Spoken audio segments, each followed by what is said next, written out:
when the patent on Freon ran out, they had new systems to replace it, so they banned it, claiming it was destroying the ozone layer. But one thing I know about the global controllers, they could care less about this planet. I mean, I go back to the 60s, where they detonated, the U.S. alone, hundreds of high-powered hydrogen bombs in the upper atmosphere, and it's even on the History Channel, to see if they could ignite the planet's atmosphere. I mean, these are crazy people. We call it cedar, but it's really a juniper, a mountain juniper, and it's got the highest concentrations anywhere in the world here in Central Texas, and it's in full bloom right now. Because I'm getting in shape, drinking plenty of water. I don't really feel bad from it, but it is taking my voice today, coating my larynx. I kind of lost my voice earlier, but we're going to complete the transmission this evening. And I've got Peter Schiff joining us on the Nightly News tonight with a lot of breaking news. So I'll be there as well. But it'll be a good rest, at least Saturday, before I come back Sunday, 4 to 6 p.m. With the Sunday radio show. But I'm just letting you know I lost my voice if it sounds a bit different there. Let's talk to Chris in North Carolina. Chris, you're on the air. Hey, thank you, Alex. Can you hear me all right? Yes, I can. Welcome. I just wanted to say a couple things. First, exposing the liar Mitt Romney. I think it was about last spring, he made a speech where he said that corporations should be people. Then he said that he likes to fire people, and he tried to defend that by saying he didn't mean people, he meant insurance corporations. Sort of that circular insanity. Well, Mitt Romney, admits that he has been connected to groups that got banker bailouts. And we played that clip yesterday where Luke Rudowski asked him about it. I mean, Mitt Romney is for carbon taxes, for heaven's sakes. And now he gets up there and says he's against abortion and stuff. The establishment put Obama in because that's what they want. The establishment wants to put Mitt Romney in because that's what they want. I mean, it's so elementary. If you want the status quo, which is tyranny and corruption, vote for anybody but Ron Paul. I mean, it's completely elementary. On the police state from North Carolina, January 1st, they just passed a law. If you get a DUI with passengers in the car, it's 30 days in jail, no questions asked. If they pull you over now or come to your house because they've had a complaint about a party and anybody has drugs on them, they go to everybody's house that's at the party. And if you get pulled over in your car, they go to your house now. I don't know what they're using to justify that, but it's a-coming. So everybody... Wow, I want to hear about this show. So they pull you over and somebody's got some marijuana in the car that George Washington grew and smoked. Total drug war by the people that bring it in. It's so amazing. They then go to your house. Tell me about this.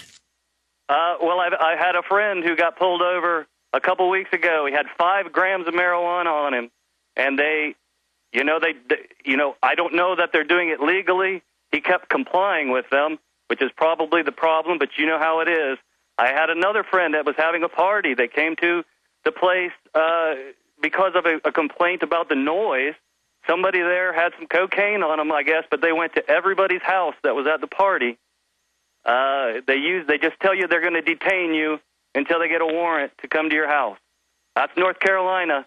Where Andy well, they want to know where the cocaine is. It's most of the police chiefs in every area are the main drug dealer. I mean, they're there to make sure all of it goes well. I mean, look, again, they're the drug dealers, and they have their low-level minions go out and then enslave you when you buy their product to pay them more money. Yes, it's not Mayberry any longer, buddy. Thank you so much. Appreciate the points. We won't have time to go to another caller in this segment, but I'll take some of your calls. You can talk to Gerald Celente and myself. You can address the question to either of us, Brian, Tim, Alaric, and Jeff, and others. Alaric, that is a cool name. That's the Visigoth chieftain that sacked Rome in 410. I wonder if that's a nom de plume or a nom de guerre, or if Alaric in Nebraska is really named Alaric.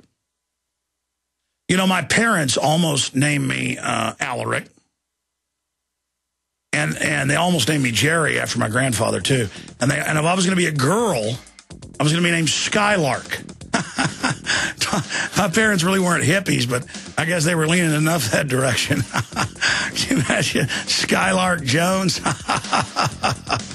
All right, we're going to be right back, my friends. I do like skylarks, though. That was one reason I didn't like moving out of my last house, was you had these beautiful little blue and gold larks. We are now 8 minutes into the second hour of this worldwide transmission. We're going to trends forecaster and frequent guest and a good friend of mine, Gerald Celente, here in a moment. Here's a big story we haven't really gotten to yet that's very important. The Jerusalem Post is reporting on this. We have some of the backstory on it at Infowars.com and Prisonplanet.com. Ex-Israeli intelligence officer Pearl Harbor-style attack will be pretext for war with Iran. What is the former top CIA analyst to Ronald Reagan and George Herbert Walker Bush said? Ray McGovern, same thing. Jerusalem Post article implies U.S. will stage provocation to justify military assault. Paul Joseph Watson, Infowars.com. Former Israeli intelligence officer Avi Perry writes that a surprise Pearl Harbor-style Iranian attack on an American warship in the Persian Gulf will provide the pretext for the U.S. to launch all-out warfare against Iran, given the fact that former Vice President Dick Cheney's office openly considered staging a false flag attack on a U.S. vessel in the Persian Gulf to blame it on Iran as a pretext for war. Perry's summation of how 2012 will see a new war cannot be taken lightly. Under the headline, Looming War with Iran, Perry writes, and it goes over it all. I just want to say something here. Iran, Israel, China, Russia, the U.S., England, they're all run by mafias. And all of these big mafias, the world's gotten in a very corrupt cycle. I want to get Gerald Celente's take on this, is why I'm raising it. Studying history, we've gotten into a very corrupt cycle worldwide. And as the corruption goes to seed and the society starts collapsing, the criminals are going to steal even faster because they have nothing to lose now. And that's what always accelerates tyranny into the absurdist realm, which is now happening. But tyrants always wrap themselves in the flag. If anybody criticizes them, they say, oh, you're just anti-German, or you're anti-Russian, or you're anti-Israel, or you're anti-England, or you're anti-China, or you're anti-America. It's the same formulas, the same tricks, the same playbooks. They all cheat each other as well, these big Fortune 100. They're a bunch of crooks, as Gerald Celente's pointed out. And the point is, the crooks want a big war, as Gerald said a year ago. He said, as things accelerate, as things implode, look for the first great war. That was his trend of 2011, his top trend, back in January of last year. Now he has his new big Trends Journal out. You can get it at Trends Journal website if you want to find out a lot more. And we have the 12-point breakdown. It's trendsresearch.com. And you can see right there on the cover of it, if you guys will zoom in for prisonplanet.tv viewers, it says the Trends Journal, the Trends Research Institute, forecasting worldwide since 1980. Wanted, enemy of the state, Gerald Celente wanted for speaking the truth. This is just a black and white print off from our computer. We might show the color one later.